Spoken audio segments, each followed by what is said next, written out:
이라는 제목으로 말씀을 나누겠습니다. 아, 이번 오늘 설교도 정말 어려웠어요. 쓰는데 아, 여기 이제 오늘 오후에 마무리하고 이제 내려와서 저기 뒤에 앉아서 이제 기도를 하는데 하 주여 다음에 감사합니다 그랬거든요. 왜 이 기도가 나왔냐면 제가 한 번의 예배를 섬기는 것에 이렇게 어려워하는 게 감사하더라고요. 왜냐하면 하나님이 저를 교만하지 않을 수 있게 해주시는 것 같아요. 그래서 어, 앉자마자 감사 기도를 드렸어요. 나는 너무 작아서 다행이다. 난 너무 작다. 진짜 작다. 수요 설교 한 번에 이렇게 어려워 하는 나다. 그런 생각하면서 정말 하나님의 은혜다. 그런 생각이 들었습니다. 오늘은 우리가 함께 예배에 대해서 나누게 되었어요. 오늘 우리의 예배가 정말 하나님이 주인 되시는 그런 예배가 되어지기를 소망합니다. 오늘 우리의 예배의 목적이 있다면 그것은 하나님이 정말 우리의 예배의 주인이 되시는 거예요. 예, 그리고 그러면 하나님이 정말 기뻐하시겠다. 그런 생각이 듭니다. 우리가 그런 마음으로 같이 예배할 수 있으면 좋겠습니다. 사도행전 13장에 보면 사도 바울이 비시디아 안디옥의 한 회당에서 복음을 전하는 내용이 나옵니다. 어떤 내용을 이야기하냐면 출애굽 때의 이야기부터 해서 예수 그리스도까지 이르는 이스라엘의 역사를 쭉 이렇게 이야기를 해요. 그런데 그곳에서 이 이야기, 이 복음을 듣는 사람이 누구냐면 한번 말씀으로 보겠습니다. 사도행전 13장 16절 시작. 바울이 일어나 손짓하며 말하되 이스라엘 사람들과 및 하나님을 경외하는 사람들아 들으라. 아멘. 여러분, 이 복음을 지금 듣는 사람이 누구라는 거예요? 이스라엘 사람들이죠. 하나님의 백성, 하나님을 믿는다고 하는 사람들이에요. 그리고 스스로 자기 자신이 나는 아브라함의 자손이다 그렇게 말하는 사람들이에요. 그리고 하나님을 경외한다고 하는 사람들이에요. 오늘로 말하면 교인이죠. 이미 하나님을 섬기고 하나님의 말씀과 이스라엘의 역사에 대해서 잘 알고 있는 사람들이에요. 그런데 사도 바울은 그들에게 복음을 다시 들어야 한다는 거예요. 그렇게 말을 하는 거예요. 왜일까요? 사도행전 13장 26절 하반절부터 27절까지를 같이 읽겠습니다. 시작. 이 구원의 말씀을 우리에게 보내셨거늘 예루살렘에 사는 자들과 그들 관리들이 예수와 및 안식일마다 외우던 바 선지자들의 말을 알지 못함으로 예수를 정죄하여 선지자들의 말을 응하게 하였도다. 하나님께서 구원의 말씀을 보내셨지만 전혀 그들이 알아듣지 못했다는 거예요. 매주 말씀을 듣고 외우기도 했지만 그 말씀들 안에 담겨 있는 의미와 하나님의 그 마음과 의중을 전혀 알지 못했다는 거예요. 그러므로 어떤 일이 일어났냐? 그들이 예수를 정죄하고 성경에 적힌 선지자들의 말이 응하게 되었는데 그게 뭐냐면 예수를 미워하고 죽일 것이라는 그 말이 응하게 되었다는 것이죠. 자, 이 일을 지금 누가 했다고요? 하나님을 믿는다고 하는 사람이에요. 그렇죠? 하나님을 경외한다고 하는 사람이 이렇게 했다는 충격적인 이야기인 거죠. 우리 성도님들은 이 이야기를 들으시면서 무슨 생각이 드세요? 혹시 이 일이 우리에게도 일어날 수 있지 않을까? 혹시 그런 생각이 들지 않으신가요? 혹시 이 이야기가 내 이야기일 수도 있다는 생각이 혹시 안 드십니까? 우리는 하나님을 분명히 믿잖아요. 이 사람들처럼 하나님을 경외한다고 말하는 사람들이에요. 그런데 어쩌면 우리가 이들과 같은 예배를 드리고 있을 수도 있는 것이죠.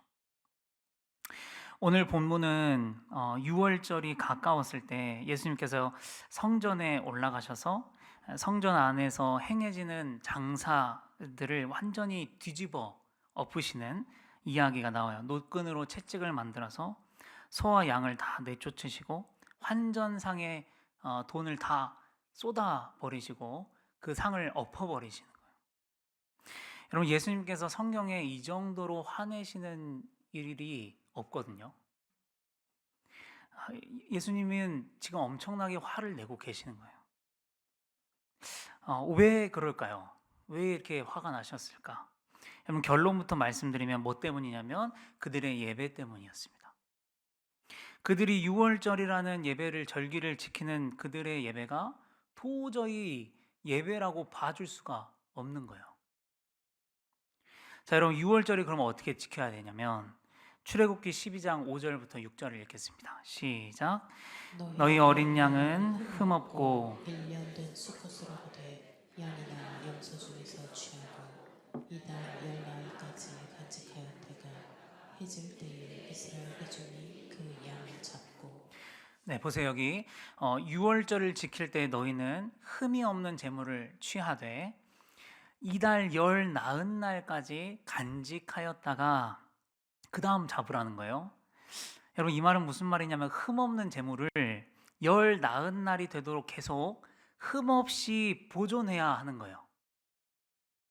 여러분, 예수님 시대에 유월절을 지키고 제사를 지키러 가면서 가장 중요한 게 뭐냐면 흠 없는 제물을 성전까지 흠 없이 데리고 가는 거예요. 자기 집이 멀든지 가깝든지 이 제물을 흠 없이 데리고 가는 거예요. 중요해요. 그래서 이스라엘 백성들은 다 그렇게 했어요. 제사를 드리러 갈 때마다 자기 각자의 집에서 흠 없는 제물을 취해다가 지키고 흠 생기지 않게 보존하고 보존해서 가는 거예요. 여러분, 그런데 이게 사실 성전에 도착할 때까지 이 제물을 흠 없이 지키는 일이 보통 사실 쉬운 게 아니에요. 오다가 보면 상처가 생기거나 흠집이 생기거나 병이 들 수도 있거든요. 그러면 어떻게 하냐면 다시 집으로 가야 돼요. 집으로 가서 다시 흠이 없는 깨끗한 제물을 다시 데리고 와야 돼요. 여러분, 차라리 출발하자마자 얘가 흠집이 났으면 그래도 다행이에요. 다시 빨리 집에 갈 수 있잖아요. 그래서 다시 다른 거 챙겨 오면 돼. 그런데 이미 다 왔어. 예루살렘에. 성전이야. 성전 앞에 거의 다 왔는데 여러분, 병이 생길 수도 있고 흠이 생길 수도 있잖아요. 그러면 원래는 어떻게 해야 되냐면 다시 집으로 가야 돼요. 가서 다시 흠이 없는 것을 데리고 왔어야 됐어요. 여러분, 이게 뭐냐면 제사예요. 이게 꽤나 번거롭고 어렵잖아요. 근데 이것이 제사라는 거예요. 그런데 여러분, 그런데 뭐냐면 성전에서 제물을 팔아주는 거예요. 좋죠? 네. 6월절에 이 의미에 대해서 지금 제사에 대해서 이야기하고 있는데 이 의미가 뭔지를 잘 모르면 너무 좋은 거예요. 팔아주잖아. 그러면 엄청 솔깃한 이야기예요. 집에서부터 흠없는 제물을 가지고 오는 수고를 안 해도 돼요. 그렇죠? 얘를 진짜 지키고 보존하면서 하는 그런 수고를 안 해도 돼. 그냥 털레털레 와가지고 돈만 들고 오면 돼요. 그죠? 그래서 돈 주고 제물을 사서 그냥 제사를 드려버리면 끝인 거예요. 아주 편하고 좋잖아요. 그래서 이 장사가 아주 흥왕하게 되었다는 거죠. 그때 당시에. 여러분, 그런데 이게 맞아요? 아니나 다를까 예수님께서 엎으시는 거죠. 화를 내시는 거예요. 무슨 얘기를 예수님이 하고 싶으신 거냐면 예배는 그렇게 쉽게 드리는 게 아니라는 거죠. 예배에는 흠이 없이 간직하고 보존하는 수고가 필요하다는 거예요. 여러분, 제물을 흠 없이 간직하고 보존하는 게 쉽지가 않아요. 내 온 신경을 그 제물에 쏟아 부어야 해요. 그만한 수고가 필요해요. 데리고 오면서. 여러분, 예배는 그렇게 드리는 거라는 이야기를 하는 거예요. 죄를 짓지 않으려고 온 신경을 쏟아 붓는 거예요. 나를 깨끗하게 지키려고 그만한 수고를 감내해야 하는 거예요. 6월절도 그렇지만 사실 죄를 지을 때마다 내가 그때는 예수님이 아직 죽어주시지 않았기 때문에 계속해서 제사를 드려야 돼요. 그러면은 계속해서 흠없는 재물을 가져가는 일을 이스라엘 백성들은 계속 반복을 했어요. 근데 이렇게 수고롭잖아요, 제사가. 그러면 이 사람들 안에 어떤 생각이 드냐면, 아, 내가 죄를 안 지어야지. 그러겠죠? 이렇게 수고롭게 예배 제사를 계속 드려야 되니까, 아, 최대한 죄를 안 지으려고 하고 제사를 쉽게 보지 않는 거예요, 예배를. 하나님께서 애초에 이렇게 제사 예배를 만드신 거예요. 여러분, 그런데 하나님 성전에서 버젓이 제물을 파는 거예요. 그냥 몸만 털레털레 와서 돈만 주면 제물을 사서 아주 쉽고 편하게 제사를 드려버릴 수 있게 되는 거예요. 여러분, 이렇게 제사를 드리면 어떤 일들이 생기겠어요? 일단 죄에 대한 경각심이 없어지겠죠? 죄 짓는 게 쉬워질 거 아니에요. 왜냐하면 죄 사함을 받는 방법이 너무 쉬워졌어. 돈만 들고 오면 돼. 예? 수고로움 없어. 예? 지키는 일 없어요. 그냥 돈만 들고 와가지고 죄 지었으면 그냥 재물 사가지고 제사 드려버리면 해결되겠잖아요. 그렇죠? 일단 죄에 대한 경각심이 없어져요. 또 무슨 일이 생기냐면 하나님께 제사를 드린다는 개념이 쉬워지죠. 가벼워지죠. 예, 지금 그러니까 이 성전 안에서 장사하는 사람들이 믿는다고 하면서 전혀 유월절이 뭔지도 모르고 제사가 뭔지도 모르고 전혀 하나님의 의중과 뜻이 뭔지도 모르고 예배를 드리고 있어요. 그래서 하나님이 맨날 이런 냄새 나는 거 치워라. 성전 문을 누가 좀 닫아버려라. 이렇게 이야기를 하시는 거예요. 여러분, 우리가 살아가는 시대를 은혜의 시대라고 불러요. 그렇죠? 흠없는 예수 그리스도께서 단번에 죽으심으로 우리의 모든 죄를 사하셨기 때문에 우리는 더 이상 이제 흠없는 재물을 집에서부터 가져가는 수고를 하지 않아도 돼요. 그런 시대에 살고 있어요. 여러분, 그런데 그 제사의 의미까지 없어진 건 아니라는 것을 우리가 진짜 기억해야 합니다. 예수님께서 너의 죄를 다 사해 주셨으니까 이제 너 예배도 편하게 드리고 죄도 편하게 짓다가 예배당 와가지고 회개해. 그러고 그런 의도가 전혀 아니에요. 그러려고 예수님 우리를 위해서 죽어주신 게 아니죠. 그래서 예수님은 이제부터 너희들이 드릴 예배가 뭔지 알아? 하면서 뭐라고 말씀을 하시냐면 요한복음 4장 23절입니다. 시작. 아버지께 참되게 예배하는 자들은 영과 진리로 예배할 때가 오나니 곧 이때라. 아버지께서는 자기에게 이렇게 예배하는 자들을 찾으시느니라. 아멘. 영과 진리로 예배해야 된다. 하나님께서 영과 진리로 예배하는 자들을 찾으신다. 그래요. 그런데 이걸 사도 바울이 이렇게 가져와서 해석을 했어요. 로마서 12장 1절이요. 시작. 그러므로 형제들아 내가 하나님의 모든 자비하심으로 너희를 권하노니 너희 몸을 하나님이 기뻐하시는 거룩한 산 제물로 드리라. 이는 너희가 드릴 영적 예배니라. 아멘. 우리의 몸을 하나님이 기뻐하시는 거룩한 산 제물로 드리는 것, 이것이 우리가 드려야 할 영적인 예배다. 그렇게 하는 거예요. 여러분, 우리의 몸을 거룩한 산 제물로 드리래요. 여러분, 이것도 잘 생각해 보세요. 이것도 어떻게 하는 거냐면 깨끗하게 보존하는 수고예요. 그렇죠? 여러분, 우리가 오늘의 우리 예배는 어떤지 우리가 돌아볼 수 있기를 바라요. 하나님께 예배를 드리기 위해서 나는 무엇을 보존하는 수고를 하고 있나요? 우리가 솔직히 세상의 다른 것들은 열심히 보존하잖아요. 내 차 깨끗이 닦고, 네, 그쵸? 나를 내 사업, 내 집, 또 내 커리어, 내 자리, 내 수입 이런 것들은 정말 내 목숨을 다해서 지키고 보존을 해요. 그런데 혹 우리가 하나님께 예배를 드리기 위해서는 무엇을 보존하고 있냐는 거죠. 나를 깨끗하게 지키고 나를 보존하는 수고가 전혀 없이 나한테 돈은 있으니까 헌금은 그냥 들어가면서 내면 되고 털레털레 와서 편하고 쉽게 예배드리고 가면 우리의 예배가 이 사람들의 예배와 전혀 다를 게 없는 거죠. 여러분 오늘 하나님께서 우리에게 바라시는 예배가 무엇인가? 하나님께서 말씀하시는 영적인 예배가 무엇인가 정말 확실하게 알아야 해요. 하나님께서 바라시고 말씀하시는 예배는 뭐냐면 나를 하나님 앞에서 깨끗하게 지키고 보존하는 수고가 있는 예배예요. 자, 그러면 우리의 몸을 깨끗하게 보존하려면 어떤 수고를 해야 할까요? 오늘 본문의 말씀의 배경이 유월절이기 때문에 우리는 그 답을 유월절에 지키는 방법에서 찾아보기를 원합니다. 출애굽기 12장 18절부터 19절입니다. 시작. 첫째 달 그달 열나흘날 저녁부터 21일 저녁까지 너희는 무교병을 먹을 것이요 이래 동안은 누룩이 너희 집에서 발견되지 아니하도록 하라. 무릇 유교물을 먹는 자는 타국인이든지 본국에서 난 자든지를 막론하고 이스라엘 회중에서 끊어지리니. 아멘.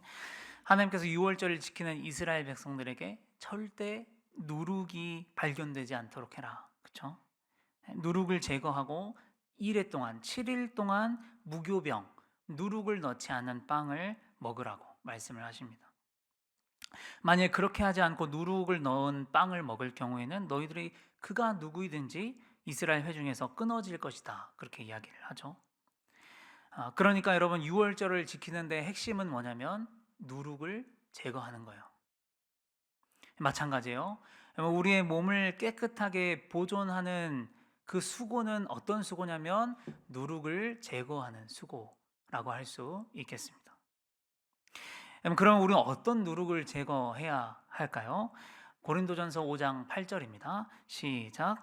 이러므로 우리가 명절을 지키되 물은 누룩으로도 말고 악하고 악의에 찬 누룩으로도 말고 누룩이 없이 오직 순전함과 진실함의 떡으로 하자. 아멘. 여러분 우리 안에 묵은 누룩이 있대요.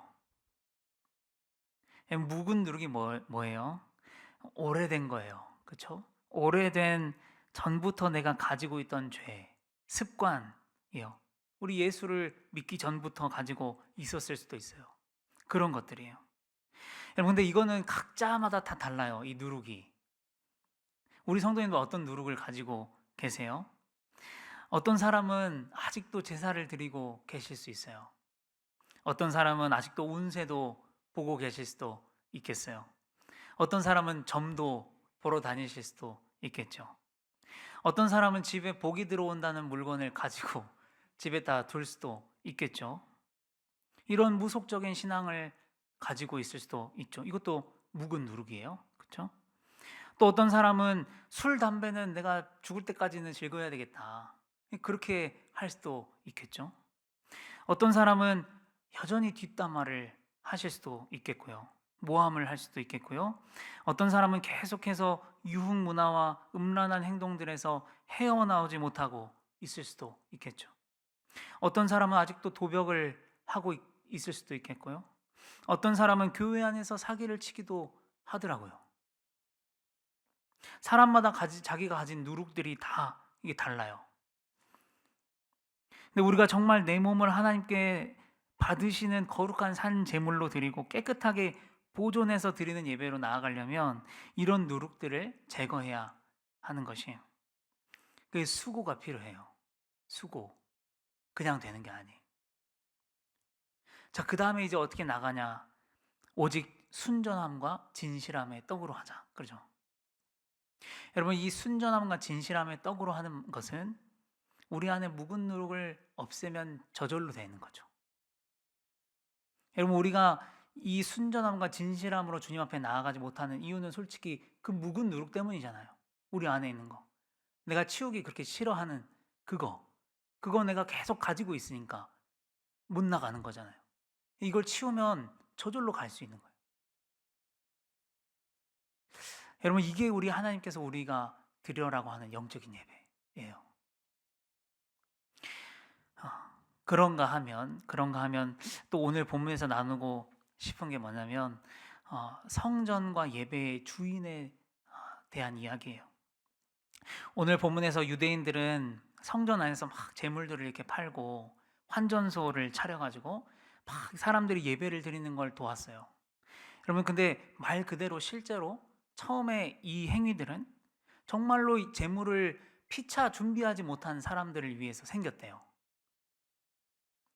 여러분, 그런데 작은 누룩이 번지기 시작해요. 탐욕이라는 누룩이 번지기 시작했어요. 그래가지고 어떻게 됐냐면 점점 백성들이 재물을 가져왔는데 계속 문제가 있다고 빠꾸를 시키고 자기 여기 안에서 파는 것들을 사게 만들었던 거예요. 여러분, 그래서 예배를 드리려면 어쩔 수 없어 사야 돼요. 그렇죠? 그래서 엄청난 이득을, 돈의 이득을 취하기 시작했어요. 그리고 또한 돈을 바꿔주는 환전소가 있었거든요. 여러분, 그런데 1,000원을 이렇게 내요. 예를 들면 그럼 1,000원을 안 주죠. 왜냐하면 그러면 이득이 없잖아요. 뭘 붙였냐면 수수료를 붙였어요. 환전 수수료. 여러분, 그래가지고 이걸 꽤 높은 금액으로 받기를 계속 시작한 거예요. 그래서 이 성전 장사가 아주 흥왕했어요. 아주 큰 수익을 냈거든요. 여러분, 그런데 이들은 사실 성전 안에서 예배를 돕는 자들이잖아요. 여러분, 그리고 성전과 예배의 주인은 하나님이시거든요. 그런데 지금 누가 주인이 된 거예요? 이 종교 지도자들이 예배의 주인과 성전의 주인이 지금 돼버렸잖아요.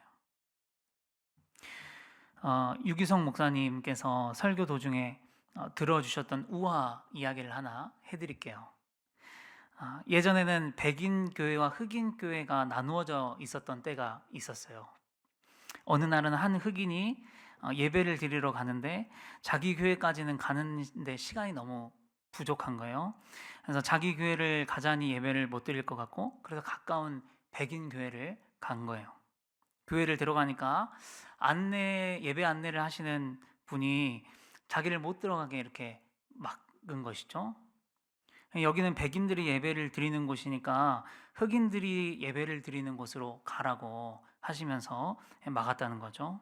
그리고 문은 닫혔어요. 그 흑인은 계단에 앉아서 펑펑 울었습니다. 그때 누가 어깨에 이렇게 손을 올리시더라는 거예요. 그러면서 얼마나 마음이 아프냐, 그렇게 말씀하신 거예요. 그래서 누군가 하고 돌아보니까 예수님이신 거예요. 울면서 예수님, 제가 오늘 시간이 늦어서 저희 교회까지 가지 못해서 여기서라도 예배를 드리려고 했는데 이 백인 교회에서 저를 들여보내주지 않아가지고 제가 예배를 못 드리고 있습니다. 그랬더니 예수님께서 그 흑인에게 하는 이야기가, 얘야, 나도 이 교회에 한 번도 들어가 본 적이 없단다, 그러셨다는 거예요. 이게 우아한데, 여러분 사실 잘 생각해 보시면 이 백인교회 예배 안내위원들은 자기 역할을 잘 했어요. 그러잖아요. 정말 자기 나름대로 자신들이 해야 될 일을 열심히 한 거예요. 충성한 거예요. 그 교회의 안내위원이 해야 될 일이 뭐겠어요? 백인교회. 백인들이 예배를 잘 드릴 수 있도록 돕는 거겠잖아요. 여러분, 근데 문제가 뭐죠? 겉으로는 정말 교회에 잘 충성했는데 잘못된 충성이었던 거죠. 그 마음의 중심이 문제였던 거예요. 전혀 예수님의 마음이 아닌 거예요. 예수님이라면 그렇게 하실 리가 없잖아요. 여러분, 지금 성전에서 장사하는 사람들이 딱 그 모양이에요. 그 마음과 중심이 예수님이 아닌 거예요. 자신이 예배와 성전의 주인이 되고 탐욕의 눈이 멀어 있는 거예요. 예수님이 보시기에 그들은 더 이상 예배를 돕는 이들이 아닌 거예요.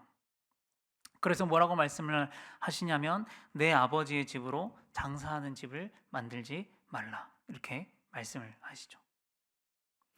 그리고 또 예수님이 뭐라고 말씀을 하시냐면, 이 성전을 헐라 내가 사흘 만에 다시 일으키리라. 여러분, 우리가 알아야 되는 게 뭐냐면, 주님이 주인 되시지 않는 이런 예배들 있잖아요. 이런 열심들, 여러분, 이것들은 다 헐어질 예배라는 걸 우리 알아야 돼요. 이런 주님이 주인 되시지 않는 예배의 열심, 봉사, 그런 마음으로 세워놓은 예배당, 이런 것들은 결국 아무것도 아닌 거예요. 예수님이 헐어버리고 릴 그런 예배일 뿐이에요. 여러분, 그리고 이런 일들이 오늘날 우리에게도 충분히 일어날 수 있는 거예요. 계속해서 나를 깨끗하게 주님 앞에 보존하는 수고가 없으면요, 누룩을 제거하는 수고가 없으면요, 언제든지 나도 내가 예배의 주인이 돼서 그렇게 있을 수 있다는 거예요. 우리 교회도 마찬가지예요. 아까 우화에서 예수님이 말씀하셨던 것처럼 나도 이제껏 한 번도 들어가 본 적이 없다고 말씀하실 수도 있는 거예요. 그래서 정말 중요한 건 뭐냐면, 정말 우리의 예배가 정말 하나님이 주인 되시는 예배를 만드는 거예요. 그러면 하나님이 주인 되시는 예배는 뭐예요? 하나님이 하라는 대로 하는 예배죠. 너희들 흠없는 제물을 취하고 이달 열 나흘 날까지 간직하다가 드려라. 그랬으니 열 나흘까지 되도록 흠없는 제물을 흠없이 간직하는 거예요. 너희 몸을 하나님께서 기뻐하시는 산 제물로 드려라. 그것이 너희가 드릴 영적 예배다 그랬으니까 우리의 몸을 하나님께서 기뻐하시는 거룩한 제물이 되도록 깨끗하게 지키는 거예요. 보존하는 거예요. 누룩을 제거하는 거예요. 그럼 이게 바로 하나님께서 주인이 되시는 예배 아니겠어요? 이게 정말 하나님이 받으시기 원하신 예배. 예수님 원래 드려야 할 예배가 드려지지 않고 탐욕의 눈이 멀어서 주인이 바뀌어버린 그 예배를 그렇게 엎으신 거예요. 그렇게 화를 내신 거예요. 여러분, 예수님의 그 화가 우리에게 임하면 안 되잖아요. 네. 그러려면 우리가 어떻게 해야 되냐? 정말 하나님이 주인이 되시는 예배를 드려야 되는 거죠. 우리가 세상적인 목표만 가질 것이 아니라 이런 영적인 목표가 우리 안에 있어야 해요. 그냥 털레 와서 돈은 나한테 있어, 그냥 헌금 넣고, 여러분 이런 거 말고 정말 하나님이 주인이 되시는 예배를 드려야 하는 것이죠. 그래서 정말 이것이 우리 성도님들의 목표가 됐으면 좋겠어요. 우리 교회의 목표가 되었으면 좋겠습니다. 그래서 어떤 누가 저희 교회에 와도 이 교회는 정말 하나님이 주인 되시는 교회다, 그런 걸 느껴야 해요. 또 주님께서 저희를 이렇게 지금 오늘 보실 때 정말 흡족해 하시고, 다른 사람들한테 여기 가봐라, 너도 가봐라, 이렇게 하실 수 있는 그런 교회가 돼야 돼요. 우리가 정말 그런 예배를 드릴 수 있기를 소망합니다. 기도하시겠습니다. 하나님, 오늘 하나님께서 바라시는 예배를 들여다보게 하시니 감사합니다. 어쩌면 우리는 그동안 너무나 편하게만 예배를 드려왔는지도 모르겠습니다. 어쩌면 하나님께서 주인이 아니라 우리가 예배와 성전의 주인이 되어서 예배를 드려왔는지도 모르겠습니다. 그러나 이제 우리의 예배에 내 몸을 깨끗하게 하는 그 보존하는 수고가 필요함을 깨닫습니다. 정말 이제는 주님께서 주인 되시는 예배를 드려야 함을 깨닫습니다. 주님, 이 시간 우리를 도와주셔서 주님 결단하게 하여 주시고 정말 주님이 주인 되시는 예배로 나아갈 수 있게 하여 주시옵소서. 예수님의 이름으로 기도합니다. 아멘.